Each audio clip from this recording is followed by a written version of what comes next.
Vos shampoings, s'il vous plaît. Vovô, vos shampoing citron, papaye X-Mont, am sachet Stavoing.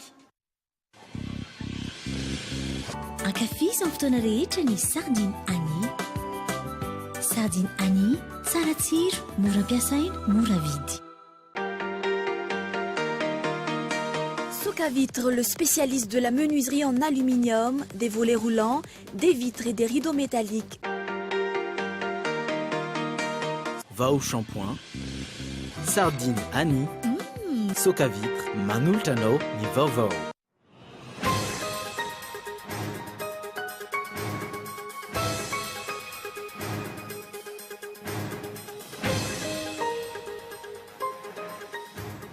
Finjara-pahefana tsy mifankazo resaka ny filoham-pirenena sy minisitry ny ati-tany amin'ny fanatanterahana ny fitsinjara-pahefana.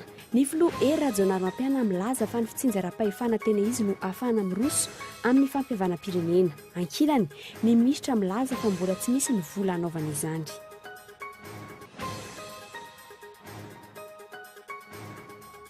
Tsy mbola misy daty na drafitra hitondrana ny fampihavana-pirenena, tsy maintsy misy ny fampiarana ny lalàna raha nambaran'ny filoham-pirenena ka voakasika izany ny filoha teo aloha Marc Ravalomanana no ny dosie momba azy. Ankilany, laza kosa ny solombam-bahoaka avy amin'ny Ankolafy Ravalomanana fa endrika hafa ny tokony hitondrana izany.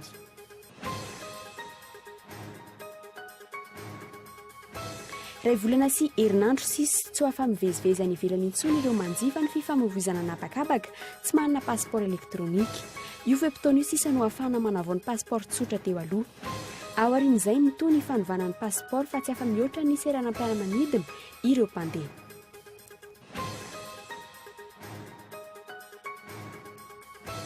Fanadiovana rafitra sy rivo-panovana no mitsoka amin'ny komina Antananarivo ankehitriny, hoy ny tompony draikitra iray niona tamin'ny mpanao gazety ny Kolo Androany, manoloana ireo vaovao samihafa sy ny fitarainan'ny mpiasa noho ny tsindry azo lehana ataon'ny tompony andraikitra iray. Ny anatsarana ny fomba fiasa sy ametrahana rafitra ahafahana mampivoatra ny renivohitra no tanjona amin'izany, ary misy ireo ampahana mpiasa tsy mankasitraka. Farany, voatendry ho praiminisitra lehibe ny gouvernement tao Burkina Faso omaly ny lieutenant colonel Isaac Zita izay notendren'ny miaramila hitondra ny tetezamita tamin'ny irodanan'ny fitondrana Blaise Compaoré. Androany no ampahafantarana ny anarany ireo mpikamban'ny gouvernement andrafitra izany. Ny andindin'izay avy hatrany.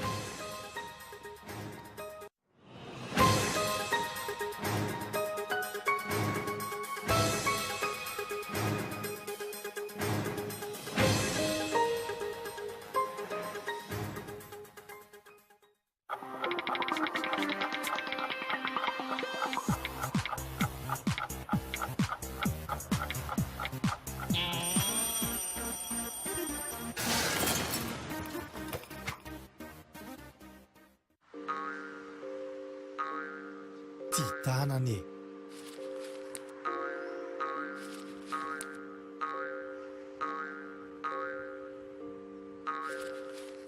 Titanane. Titanane. Rehefa tsy mandoto ane dia efa manadio e. Soka Vitre en Outapenac, menuiserie en aluminium, rideaux métalliques, volets roulants, vitres, tôle,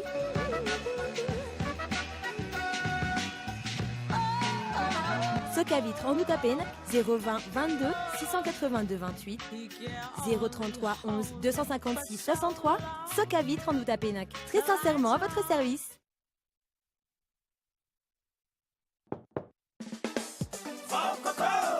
Naturali, coco zato isanjato. Vao coco. Tsy miparitaka. Vao coco. Tsy mandoto. Sady mora hoentina. Vao coco. Azo antoko. Vao coco. Tsara kalitao. Vao coco. Tsy matahotra orana.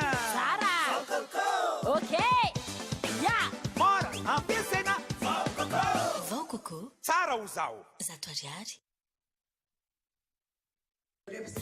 12 ans déjà. Université privée habilitée par l'État vous propose filière Informatique de gestion, multimédia et communication, management des affaires, management du BTP. Diplôme Bac plus 2 à Bac plus 5. Offre spéciale. GSI TOS, droit 0 arrière, écolage 40 000 arrière. Inscription ouverte au GSI TOS 033 84 160 56. Au GSI Antanarine 034 60 543 90. GSI Analake 033 12 606 92. Tongolo voatetika, miavaka oatmeal, paty, ampio sardine Annie. Vita ny sakafo. Sardine Annie, ankafizo amin'ny fotoana rehetra. Mofo mikarepoka, tetika voatabia, ampio sardine Annie. Vita ny sandwich. Ankafizo amin'ny fotoana rehetra ny sardine Annie. Sardine Annie, tsara tsiro, mora ampiasaina, mora vidy.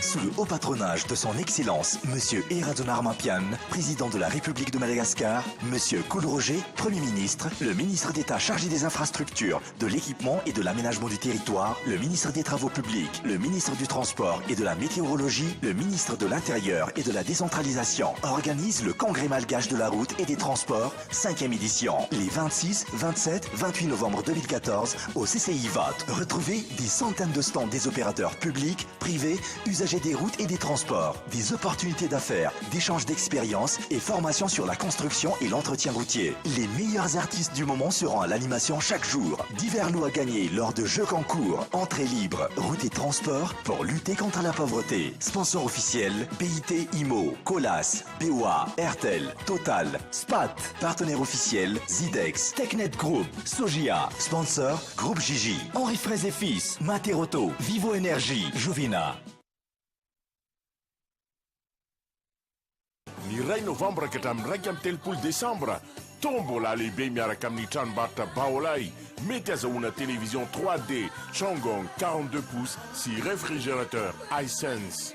Tsotra ny fandraisana anjara, mividy entana 100 000 ariary dia mahazo ticket tombola iray. Tsy ireo ihany fa mbola maro be ny loka ho zaraina. Tonga avaingana ary manatona ny tranombarotra Baolay amin'izao farany taona izao sao ianao no azo an'ilay télé goava ambe. Fisariana ny raika amin'ny telopolo desambra. Baolay, ny tsara hatrany. Tia tanany.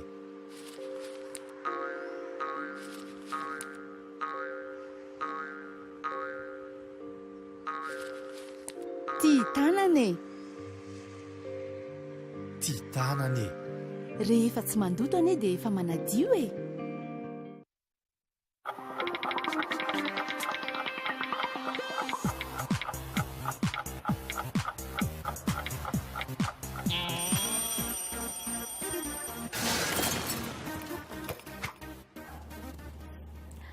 Miaraba tomboky lasy tomboky vavy tonga saoto anatin'ny vaovao ny fahitalavitry ny Koly TV sainam-panajana ianao anaraka izany hatramin'ny farany eo amin'ny pejin'ny politika avy hatrany tsy mifankazo resaka hoe ny filoham-pirenena sy ny minisitra ny antotany amin'ny fantanterana ny fitsinjaram-pahefana ny filoha Eradonar Mampiana milaza fa ny fitsinjaram-pahefana tena izy no ahafahana miroso amin'ny fampihavanam-pirenena ankilany. Ny minisitra milaza fa mbola tsy misy ny vola antanterahana izany mbola miandry ny fandiniana ny momba ireo kominina telo manana sata manokana vao afaka miditra amin'ny fampandanila volavolan-dalàna mikasika ny fitsinjaram-pahefana eny anivon'ny anteny miram-pirenena fanadidina hoentin'ny herin'ny narabary. Tsy mbola misy tokotany ny firosoana amin'ny fampiarana ny fitsinjaram-pahefana eny fotony raha nambaran'ny minisitry ny antotany ny talata teo tena amin'ny anteny miram-pirenena. Tsy mbola manambola ahafahana miroso amin'izany ny fanjakana. Tsy mbola misy ihany koa ny teti-bola natokana ao amin'izany ao anatin'ny teti-bolam-panjakana 2012. Tsara ho fantatsika dia izao. Raha ny vola ampelantanantsika tsika zay tany vola tanam-pandrosoana dia tsorona fa tena tsy ampy. Atsika tsy afaka milaza miambo amin'izao fotoana zao fa mahavita tena samyreny fa ilaina ary eo zany tena tena hoe ilaina zany fiarana amin'ireny mpiara-nombonantoka reny na partenaire technique et financier zareo manampy antsika ihany koa ka tsy sakana amin'ny androsoana amin'ny fitsinjaram-pahefana zany hoe ny vola zay enti-manana eto ampelantanantsika zay ataontsika hoe mbola marefo. Mifanohitra amin'izay nefa ny nambaran'ny filoham-pirenena Eradonar Mampiana tamin'ny fahatongavan'ny teny Ivato androany tolakandro. Ho azy tsy maintsy rosoana ny fitsinjaram-pahefana tena izy alohan'ny idirana amin'ny fampihavanam-pirenena. Ary zany anisan'ny fototry ny fampihavanam-pirenena dia ny fametrahana an'ilay hoe décentralisation économique centralisation effective zay manana ny arena zay ananike Madagasikara ty manana faritra rehetra misy eto Madagasikara no zany dia azo atao tsara zavatra koa inona ary zany marina tsy maintsy hirsona ny fitsinjaram-pahefana tena izy mialohan'ny fampihavanana tsy mbola lahara-pahamehana akory ny fanatanterahana izany ara-bola na ny fifidianana be ny tanàna aza tsy mbola voafaritra mazava amin'ity teti-bola-panjakana 2012 ity izany hoe raha lany io teti-bola-panjakana io dia tsy maintsy amin'ny fanitsiana izany ao aoriana amin'ny volana May no anaovana izany raha tsy efa matsy mbola avy any ivelan'ny manontolo no anaovana izany tsy mbola tafiditra ao anatin'ny lahadinika eny amin'ny antenimieram-pirenena ihany koa ny volavolan-dalàna momba ny fitsinjaram-pahefana hatreto mbola miandry ny fandinihana ny sata manokana komina 3 dia Antananarivo, Sainte-Marie ary Nosy-Be eny amin'ny filakevitry ny minisitra ny firosoana amin'izany hatramin'ny noviana nefa izay fampihavanam-pirenena tsy mbola misy daty na drafitra mazava momba ny hitondrana azy raha efa nanomboka nitarika izany avy eo anivon'ny FFKM no mafisin'ny flo Erazonarmampiana indray androany fa izy no hitarika izany saingy tsy maintsy jerena ny fampiarana ny lalàny voakasika io fampiarana ny lalàny io imarika Ravalomana izy tazonana Antsiranana no ny raharaha momba azy raha ny fanazavana ho any avy amin'ny ankolafy Ravalomanana kosa endrika hafa ny tokony hitondrana izay fampihavanam-pirenena izay heriny narabary hatreto mbola manjavozavo ny mikasika ny fampihavanam-pirenena ahoana ny hitondrana azy inona ny dingana manaraka izy ihany ve ny fampionana ireo filody mirahalahy roviana fantaniana mbola andrasambaliny avokoa ireo raha vao miresaka ity fampihavanam-pirenena ity dingana voalohany no nataon'ny FFKM tamin'ity herinandro ity saingy tsy mbola misy drafitra azo tsapahitanana ilaina ny fanangonana ny hevitry ny rehetra hoy ny filoha-pirenena androany saingy ny tenany ihany no tsy maintsy hitarika ity fampihavanam-pirenena ity io dia fanambaraka foana izy zany mitarika satria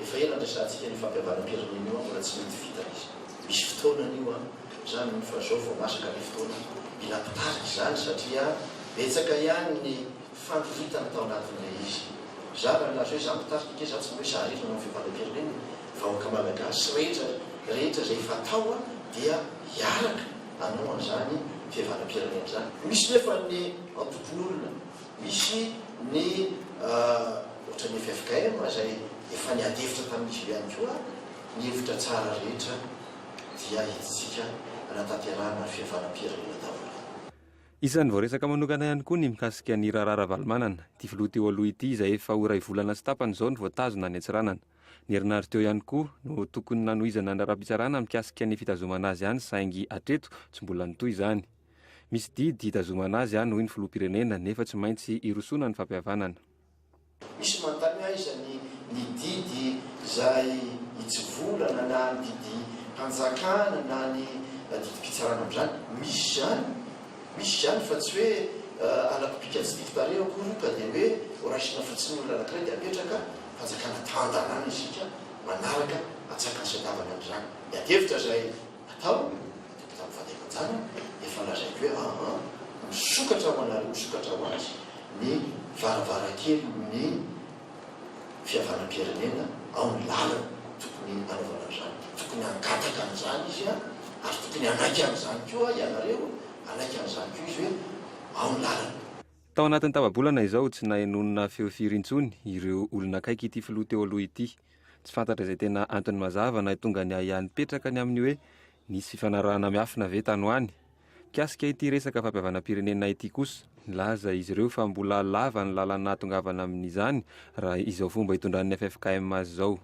raha ny fampihavanam-pirenena zay nitranga tany Afrika dia tsara ary naomby indrindra fa ny tany Afrika atsimo zany ary izay no tiadavy ny fitoram-panjakana zany ho apetraka atao amintsika dia zay no marina herina satria dia amataonany maro vao tafavoaka ny fampihavanam-pirenena tany Afrika atsimo tsy izay no mety amintsika satria dia atsika zany mila fampihavanana faran'izay maika hoe satria latsaka kaperena zany ny firenena mbola tantara mitoy ny mikasika ity fampihavanam-pirenena ity na ireo mpitarika na ireo tarina efa samy resy lahatra fa tsy ho vita vetivety ny fiainatanterahana izany raha mbola manjavozavo amin'ny olo-pirenena hatreto ny hoe inona ny tena votoatin'ny fampiresahana teny faravohitra tsapa fa na ireo voakasiky ny fampihavanana aza tsy miara-miaingy ny FFM tsy fantatra mazava hoe anao inona marina ny vaovao andrasana indray hatreto zany dia ny hoe ahoana ny endrika hitarian'ny filoha-pirenena izany fampihavanana izany efa narahinao tao ihany lateny nataony fa io atoandro no tafaverina avy any Aostralia ny filoham-pirenena Erajonary Mampianina.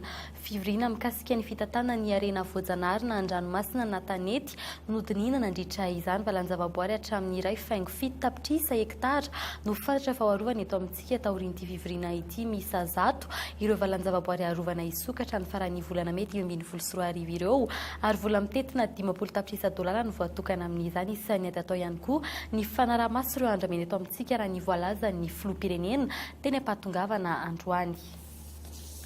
Fa ivadika lafim-baovao afaka hosaindray isika mitombo ny toerana misy ny delestazy ho an'Antananarivo sy ny manodidina amin'izao fotoan'izao fatra marobe ny vatsy andorany fotsy ary eto andrenivohitra no maty jiro ary mitotona ao anatin'ny fotoana ny fampahalalam-baovao izany. Maro ihany koa ny fitaraina voaraina mpanao gazety ka izany nampitaina amin'ny tompona andraikitra trany.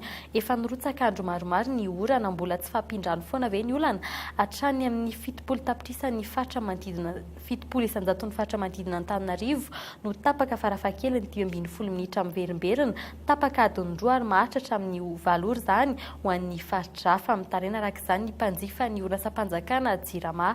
Aiza ihany ny vahaolana avy amin'ny fanjakana isany nanamarika izay 9 volana voalohan'ny fitondram-panjakana ankehitriny izay ny fitarazony delestazy nanoloan'ireo asa efa natomboky ny ministera ny angovatra amin'izay. Fa izay ihany koa ny vadiantsika eo amin'ny pejy ny toe-karena valopolo isanjaton'ny orinasa mihodina eto Afrika no eo amin'ny sehatry ny fambolena famoronana asa amin'io sehatra io no isan'ny lara-pahameha amin'ny politika mpanjakana ho fampiroboroboana ny sehatry ny indostria eto Madagasikara. Tsy mbola fantatra hatreto ny mikasika ny fanarenana ireo orinasa mpanjakana mbola tsy miverina mihodina ara-dalàna eto amintsika.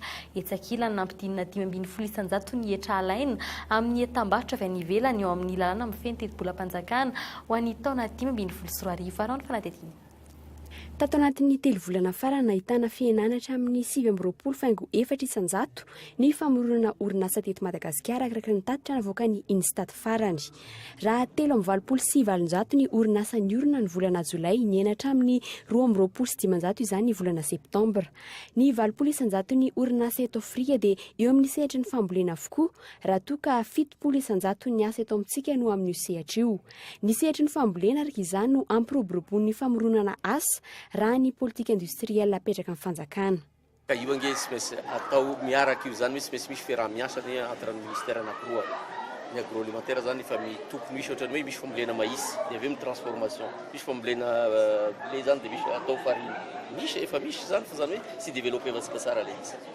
Ohatrany hoe misy ihany koa amin'ny misy talohany mangahazo dia lasa atao koba ohatran'izany BDB ihany zany izy zany hoe isika tsy manao quantité industrielle satria ny norme asika zany sy norme mbola norme ho an'ny consommation locale fa zay zany tokotry idirana koa hoe tsy maintsy manao zavatra amin'ny norme asika sy ny qualité mba ahafahana manondra anazy ivelany. Voafaritra 5.0 isanjato ny hetra alaina amin'ny entana voahodina avy any ivelany ao amin'ny teti-bola taona 5.4 raha toa ka 20 isanjato izany taona 4.4. Mamotika ny orinasa malagasy izany raha ny voalazan'ny mpandraraha tompony orinasa eto amintsika tsy manam-pahefana anova izany anefa ny syndicat ny indostria eto Madagasikara raha nambaran'ny filohan'io syndicat io. Izy io moa zany dia hita ao anatin'ny projet de loi de finance 2015 ary nizavatra azo lazaina zany dia zao zareo tao ministère en finance nametraka an'io taux en bondion de savon io zany 15%. Ny syndicat des industries de Madagascar moa zany dia tsy dia nafantatra loatra ary tsy niditra mihitsy zany tamin'io resaka bondion io a. Tsy fantatra ihany koa hatretin'ny fizotry ny fanarenan'ireo orinasa mpanjakana izay nikatona ho jerena miandalana ihany koa ny momba ny orinasa Tico. Mbola ampanaovana fanadihadiana momba ny famaizan'ny orinasa siramamy omaly ny tompony andraikitra ankehitriny. Mitetina manodidina ny 400 tapitrisa ariary ny entana kilany afo tamin'izany. Zay hoe mbola eo ampanaovana ny état des lieux zay ary gaga sika raha hoe jerena nisa satria ny direction interrégionale navita ny état des lieux zao amin'izao fotoana zao di Boeny région Boeny ary di hita fa BDB ihany ny industrie mandeha ary misy ihany koa ny industrie fa maty ary misy ny industrie azo velomina ka ireo ny resana amin'ny partenaire financier zay tonga eto zay miroborobo mandeha ao aminay dia mety andeha malaky any zao. fampidinany orinasa malagasy famoronana asa sy fandranana entana ny velana ampitomboana ny valeur ajoutée miditra amin'ny firenena izay no tratran'ny fanjakana amin'ny politikany. Mbola maro ireo orinasa-panjakana mbola tsy miarina ankehitriny toy ny Sirama, ny Secrène sy ireo ferme d'État maro. Mahery ny 900 ny mponina eto amintsika no mivelona amin'ny fisina sy ny asa ankolaka fokarin'ireo orinasa ireo isan'ny miantoka ny fitombon'ny fiarakarena eto an-toerana ihany koa. Eo amin'ny fifamezivezena amin'ny fifandraisantsika amin'ny any ivelany tsy azo ivoaka ny Madagasikara ireo tsy manana ny passeport elektronika manomboka ny 1 janoary 2024 amin'izao fotoan'izao efa tsy mandray ny passeport biometrika intsony ireo maso vahiny mandritra ny fikarakarana ny visa hatreto manodidina ny enal ireo passeport misy puce elektronika navoakan'ny polisy pirenena mbola azo atao arak'izany ny manavoa ity taratasy ity mialoha ny iraika amin'ny 3 desambra daty farany ahafana mampiasa ny passeport tsotra teo aloha fanatetiny. Ray volana sy herinandro sisa tsy ho afamivezivezy any ivelany intsony ireo mpanjifa ny fifamoivoizana nabakabaka tsy manana passeport elektronika. Taorian'ireo trangany fanesy amin'ny fampiasana passeport santoka nanapa-kevitra hatramin'ny 2 desambra 2024 ny polisy pirenena navao ireo passeport fampiasa teo aloha. Mandeha ara-dalàna fanamboarana azy fa somary mahatsapa zay fa tsy mbola tena miakatra tsara zany le ataontsika hoe ny abetsahan'ny olona zany manao azy raha ampitahaina tamin'ny farataon-dasa zay ny fanavoazana biometrika isaka amin'ny farany taona fa ngamba mety efa eo amin'ny volana desambra eo ngamba vao tonga aby ny olona manamboatra fa tsika moa zatra miandro faran'izay ny vao manao zavatra tsy maintsy soloina le passeport ary io araky ny toromarika zay nataon'ny OACI na ny Organisation de l'Aviation Civile Internationale no nametraka hoe tsara raha miova elektronika ny passeport. Azo atao kosa ny miditra eto Madagasikara na tsy mbola manana passeport elektronika aza ny mpiavy iray saingy entitra ny fanaraha-maso efa misy kosa mpampiasa sy taratasy fivezivezena manaraka fenitra vaovao ity. Ny firenena anankiray mantsy rehefa mandray olona tonga dia tsy maintsy mila matoky izy fa hoe tena io olona marina no anatin'ity passeport ty tsy passeport rosoka io dia mora kokoa zany ny famakinana azy satria misy puce ao anatiny dia misy lecteur zany any amin'ny aéroport zandanana dia ampandalovina fotsiny le passeport dia le olona zay mpanao ny fisavana amin'izay fotoana zay dia mijery eo amin'ny écran ordinateur fotsiny dia mivoaka eo daholo mombanao sy ny sarinao. Miantraika eny amin'ny fifampitokisan'ny firenena roa tonta dia ny aviana sy ny vanianana ny fampiasan'ny olona iray passeport santoka. Mitovy amin'ny sara-panamboarana passeport teo aloha ihany ny fanovan'izany ho passeport elektronika ray alina sy ray hetsy ariary na ao aloha na aoriany iraika amin'ny 3 desambra. Toy izany ihany koa ny atao taratasy ilaina amin'izany arohatra amin'ny 7 andro aorian'ny fangatana no azo ilay passeport. Fa eo amin'ny lafiny fandraharahana kosa indray ny 500 ny ingénieur miasa any Maurice dia malagasy avokoa manana ny toerana eo amin'ny sehatra iraisam-pirenena ireo mpianatra navita fianarana avy eto Madagasikara mbola andalam-pametrahana ny politika fanohanana ny fananganana ny tanora orinasa ny fanjakana amin'izao fotoan'izao ny anto tena avokoa ny ankabeazan'ireo tanora tamin'ny fananganana orinasa madinika ny teknôlôjia vaovaon'ny fifandraisana hatreto no tena mikasika ireo tanora ireo fanadiny Zora Kotindrina.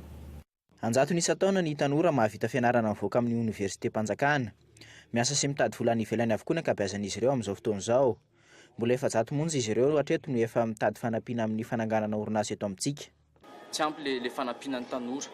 Tsy ampy le fanampiana hoe tokony manana olona maro be dia tsy ampy izay fanampiana izay. Efa misy manampy anazy fa mbola tsy ampy. Dia izay zany miezaka ny manome izay azony omena. Raha mitenena hoe aiza ny tanora mbola maro ny lesoka ho an'ny tanora ny fananganana orinasa. Misy ny tsy manan-kevitra, misy ny tsy ampy traikefa, maro be zany ny zavatra tsy ampy amin'izareo. Famatsim-bola io no antony voalohany indrindra manakana ny tanora amin'izao fotoan'izao amin'ny sehatry ny fananganana orinasa ho azy ireo. 300 ny vola ampiasaina no tsy maintsy hananany olona iray raha indram-bola eny amin'ny ivondreny banky na orinasa hafa ireny izy ireo raha hanangana orinasa. Tsy mbola ampy fanohanana nefa ny tanora malagasy amin'izany vola enti-miainga izany. Ny fanjakana raha teo tsy mbola manana politika mazava hanampiana na hanohanana ireo tanora manangana orinasa ireo. Mbola eo andalam-pandinihana nefa izany fiaraha-miasa amin'ny fanjakana izany hatreto. Satria fotoana ihany koa zany izao hanomezana azy ireo ny loka ho an'izay mendrika ary eritreretinay hoe izay tena hitanay fa mendrika lotoanana dia mba anisany ihany koa hoedina varotra zany rehefa tafapetraka tanteraka laitsinay fa mbola tokoana mba hotoanana izay mendrika. Dimy tetika asa nifaninana tamin'ity festival des entrepreneurs tika ity ka ny iray amin'izy ireo no ahazo fanohanana. Ity sehatra ity izay isan'ny mivelatra indrindra eo amin'ny fanolorana asa ho an'ny tanora malagasy amin'izao fotoana izao. Ny teknôlôjia de l'information et de communication izay fantatrasika amin'ny tika zany dia anisany mamorona asa betsaka indrindra. Tsy dia hita tonga dia mivantana izany fa raha tsikaritranareo na raisiko fotsiny amin'ireny call center ireny dia tanora daholo miasa amin'ireny. Mbola tsy zarizary hatreto ny fandraisana tanana ireny tanora malagasy manam-pahaizana ireny. Raha tsy haivina nefa isan'ny nahazo loka sy fankasitrahana maro teo amin'ny fifaninanana iraisam-pirenena ny tanora mpandraharaha malagasy. Fa taorian'ny vaovao izay nentina taminao maly dia namaly ny tao amin'ny ivon'ny komina Antananarivo androany fa nisorapotaka sy fanendrikendrehana no fanazavan'ireo tompon'andraikitra ambony ao amin'ny komina Antananarivo renivohitra ny pirofo sy ny fitokon'ireo mpiasa nanomboka ny alatsinainy farany teo raha niona tamin'ny mpanao gazetinay izy ireo androany. Raha tsy haivina fanaovana tsindry azo lena sy fanapara-pahefana ataon'ny tompon'andraikitra sasany eo amin'ny fitantana ny komina Antananarivo no anton'ny fitokonana ataon'ireo mpiasa ireo fanadina hoentin'ny heriny narabariatrany.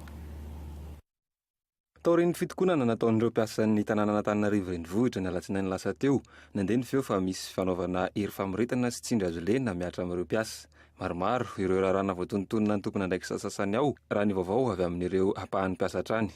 Raha nanontaniana kosa ireo tompon'andraikitra androany dia nilaza fa tsy misy mitombona izany ary fa nisorapotaka avokoa no nataon'ireo mpiasa ireo.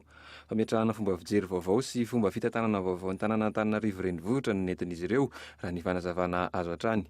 Ohatra nomen'izy ireo ny fanovana eo amin'ny fandaminana ny tsena sy ny fanesorana ireo mpivarotra eny amoron-dalana. Voaresaka atao ihany koa ny fanadiovana eo amin'ny rafi-pitantanana ny tanàna. Maro amin'ireo mpiasa no tsy mahazaka izany fanovana izany ka mahatonga ny faneho-kevitra maro samihafa ny voaka raha ny fanazavan'ireo tompon'andraikitra ireo hatrany. Lavin'izy ireo maron-drano ihany koa ny filazana fa nisy ny kolokolo sy ny fanaovana fanapara-pahefana ao amin'ny komina Antananarivo renivohitra. Ho an'ireo tompon'andraikitra ankehitriny eo amin'ny tanàna Antananarivo naterin'izy ireo fa fampiarana ny lalàna no nataon'izy ireo ary misy ny raharaham-pitsarana miainga amin'izao fotoana izao momba ireo mpiasa voalaza fa tompon'antoka tamin'ilay fitokonana. Vaovao momba ny fahasalamam-bahoaka efa voafeny peste eto andrenivohitra hoy ny Prime Ministre Cool Roger raha nanontaniany mpanao gazetinay androany nambaran'ny mpanentana ara-pahasalamana eny Ankasina fa tsy voamarina ny fisian'ny olona roa vaovao taty aoriana voan'ny peste tsy misy peste intsony eny Ankasina hoy ireo mponina eny amin'ny manodidina eny an-toerana nitrangana fatesana tovavy raika amin'ny 20 taona iny izay niteraka olona ara-tsosialy marobe ary ny fanadihadiana. Voailika any ampiasana hatreny amin'ny épicerie hiara-ny fanavakavahan'ny fiarahamonina ankehitriny ireo mponina manodidina ilay toerana nitrangan'ny peste teny Ankasina. Nitaraina zany zareo hoe ahilika io fiarahamonina izay zany no saika hoe nampiakatra afokely an'ilay fianakaviana zany izay le resaka zay hoe izay maheno hoe misy olona roa marary atao. Nanambara ny mpanentana ara-pahasalamana ny nivon'ity fokontany ity fa efa voamarina ny tsy fisian'ny trangana aretina intsony eny toerana. Mampikolay azy ireo ihany koa ny fako izay tsy vokatry ny fahavoretran'ny mponina fa entin'ny lakan-drano avy aty afovoan'ny tanan-dehibe ka mifatratra eny amin'ny manodidina Ankasina. Amin'ny latsinainy zany izay alatsinainy maraina zany nanomboka le fanasokavana an'le fanadihadiana amin'le hoe momba an'le peste dia mifaneraserana zareo fianakavian'le marary ny peste foana zany izay fa tsy izy tsony zany le marary ny peste aloha hatramin'ny androany tenenana izao dia nanjaraka dedede isa-tokantrano koa zahay androany. Manao fitaraina izay eo amin'le canal Setera zany hoe tokony mba hisy curasy dia ny digety koa mba amboarina satria ny tena mampijaly anay. Le loto avy any ambony any dia ireny misy an'le tay tonga dia ahitiko zany fa le tay afafin'olona amin'le canal ny sordira rehetra tonga voalavo. Niteraka fiororona eto andrenivohitra ihany koa ity resaka ity raha nambaran'ny Prime Ministre Cool Roger sady ministra ny fahasalamam-bahoaka. Ary nahazo antoka na tsy ny fisian'ny peste eto mandray andraikitra ny fanjakana. Efa namendrana fanafody ihany koa eny an-toerana amonoana ireo voalavo sy parasa mitondra ny tsimokaretina. Sous contrôle ny peste ka. Zany hoe nisy petit cas sporadique ihany izy iny tsy avy eto Antananarivo fa avy any Torakafany. Zany hoe tsy diagnostic moa tsy dia mora loatra sy mora ka quelquefois hoe tsy dia fantatra loatra kanefa tonga teto izy voany zareo tsara ny diagnostika natao ny traitement ohatra tsy dia naomby loatra ohatra nisy résistance any angamba le tsy fantatra fa ataoko aloha fa amin'izao fotoana izao a mipetratra dia sous contrôle mihitsy. Arreten'ny taona 500 hatramin'ny 700 izay antsoina ihany koa hoe maladie du moyen âge du peste porofony fantrana izany matetika raha aty amin'ny tany afrikana vitsivitsy no ahitana azy ka isan'izany i Madagasikara. Faritra 5 no nahitana azy ho an'Analamanga, Tsiromandidy sy Ambodiatrimo no nahitana izany. Lafim-baovao afaka hosaina indray mpitsabo vaovao 2 no nivoaka androany teny amin'ny Université n'Antananarivo tsy tafiditra eny Ankatso intsony rehefa faran'ny herinandro izay tsy manana karatra mahampianatra eny an-toerana hidy avokoa ny vavahady roa lehibe miditra eo anivon'ny Université io ny fepetra noraisina isoroana ny zava-nitranga izay niteraka famerenana ny fanadinana ho an'ny sampam-pampianarana ho mpitsabo nambaran'ny Praiminisitra ihany koa ny fivoahan'ny vatsim-pianarana 3 volana ho an'ny mpianatra eo anivon'ity fakulté ity arao ny fanadinana. Nivoaka ihany ny vatsim-pianarana 3 volana efa vona ihany koa ny 3 volana manaraka iray volana sisa no miandry ho an'ny mpianatra ao amin'ny fakulté médecine ao amin'ny taom-pianarana 13 412. Eniko ny fangatanareo teo sahala aminay enoko ny fangatanareo tany amin'ny Assemblée nationale. Nareo moa tsy dia be loatra saotra nareo. Momba ny vola aza matahotra fa ho tonga io e.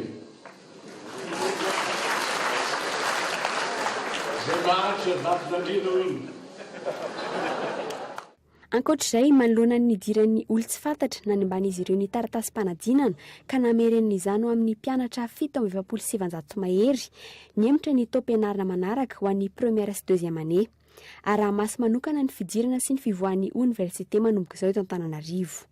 Efa be dia be ny zavatra novaina ety na miakse ao ara réglementé io aza mandehandeha ety andro sabotsy sy alahady raha tsy manana karatra fiasana. Iny anankiray faharoa efa no amafisina ny vavahady fidirana samihafa ao makao amin'ny faculté amin'io examen zay ho ataon'io misy renfort spécial na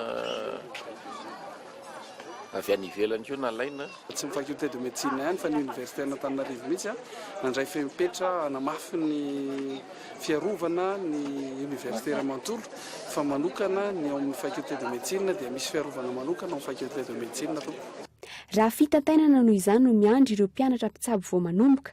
Dokotera Roso Ronjato navita fianarana kosa no nivoaka tamin'ny fomba ofisialy androany teny Ankatso. Tsy mbola tena fantatra mazava ny toerana iasan'ny ireto dokotera vao mivoaka ireto saingy mivangongo an-tanan-dehibe ny mpitsabo. Manoloana izany hiezaka hampiditra ireto dokotera ireto mpiasa-panjakana amin'ny ministera.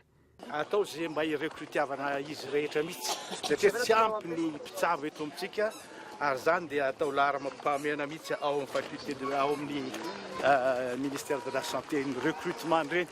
Andrasana ny hevitry ny lafitry ny mpitsabo manoloana ity fampanantenan'ny fanjakana ity. Mbola maro ireo dokotera efa navita fianarana teo aloha no tsy mbola tafiditra ho mpiasa-panjakana ankehitriny.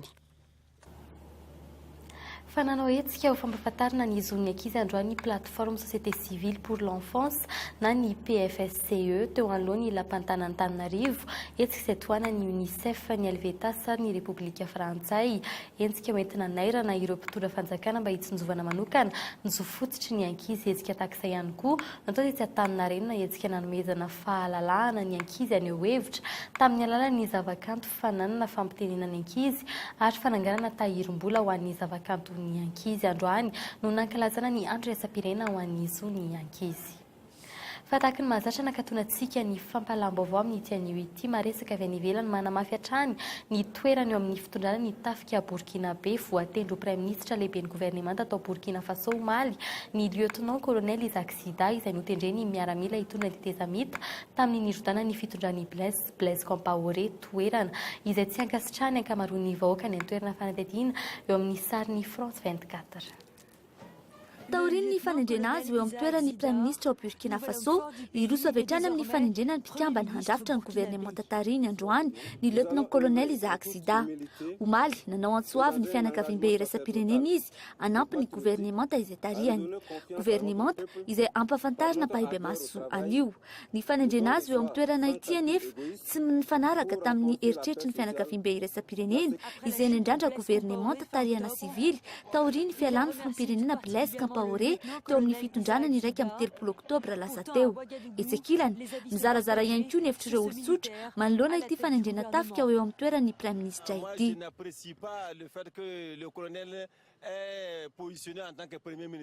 Na ny lehibe ny tetezamita Michel Kafando na ny lieutenant-colonel Isaac Sida samy tsy afaka hirotsaka hofidiana amin'ny fifidianana ny taona 2024, taona izay hifarana ny fitondrana tetezamita. Saingy ny fanapahan-kevitra ho raisin'ity Prime Ministre voatendry ity mahakasika ireo mpikambana 2020 handrafitra ny gouvernement tatariny iankinan'ny hoavy politika ao Burkina Faso. Tsy ho tanteraka ny fitsinjaram-pahefana kasain'ny filoham-pirenena atao no ny tsy fisian'ny vola eo anivon'ny ministeran'ny atitany ny fampiarana ny lalàna amin'ny filoha taloha Marc Ravalomanana no mialoha ny fampihavanam-pirenena raha nambaran'ny filoha Erajonary Mampianina androany. Voafaritra ho 20% ny hetra alaina amin'ny entana voahodina avy any ivelany no amin'ny lalàna amin'ny fehtetebolam-panjakana 2024 raha toa ka 20% izany ho an'ny taona 2024 fa efa voafehy kosa ny pesta ho ny Prime Ministre sady ministre ny fahasalamam-bahoaka Cool Roger androany. Arahinao ry ny vaovao amin'ny teny frantsay ny fizotry ny fananana Kerols izay karakaray ny Cool TV FM. Ny vaovao ihany koa dia mbola afaka arahinao ao amin'ny tranokala tv.cool.mg ty ampamarana dia tsy hainy tsy hisaotra ireo mpanaraka ny fampahalam-baovao ny fahitalavitra Cool TV any amin'ny faritra toy ny any Toamasina amin'ny alalan'ny FMA sy ny Antsirana amin'ny alalan'ny DSTV. Dia izay ihany koa no entina manakatona ny fiarantsika tamin'ny ity anio ity mametraka ny veloma ao amin'ny rampitso. Indray veloma tompoko.